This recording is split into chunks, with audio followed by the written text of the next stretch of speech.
Magandang araw po sa lahat, may bagong update na naman tayo kay Dara. Bago ang lahat, pa-subscribe ng aking channel at kung hindi pa nakapag-subscribe sa aking YouTube channel ay i-click the bell para sa panibagong update.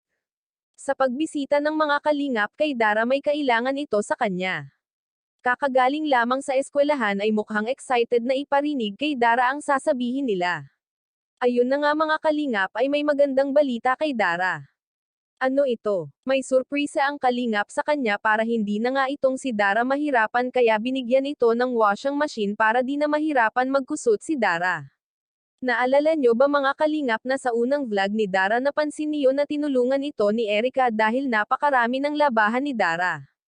Kaya sobrang tuwa niya at kanyang lola halos napaiyak na ito mga kalingap. Nagpapasalamat ito sa mga kalingap dahil natutulungan nila si Dara. Sa ngayon mga kalingap ay di pa rin nakakauwi ang kanilang ama. Kaya gayon na lamang ang inaasahan nila na makakasama sa Pasko. Nabanggit nga rin dito na may sinalihan si Dara sa school nila, isa siya sa mga volleyball player na sinalihan nito. Mahilig pala si Dara sa sports mga kalingap, napakatalentado ni Dara. Pati sa sports may angking talento ito. Sa ngayon ay hindi na mga kalingap pagod si Dara sa paglalaba dahil sa bigay ng sponsor niya, kaya napakaswerte nito dahil kahit papano ay may mabuting loob na tulungan siya.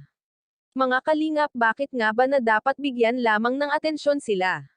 Lalong-lalo na dapat bigyan natin pansin ang magkapatid walang katuwang sa buhay. Maraming salamat po, pakisuportahan po Val Santos Matubang at Kalingap Rab channel at sa aking YouTube channel. Please like, share, subscribe and comment ng inyong mga opinion. Thank you and God bless.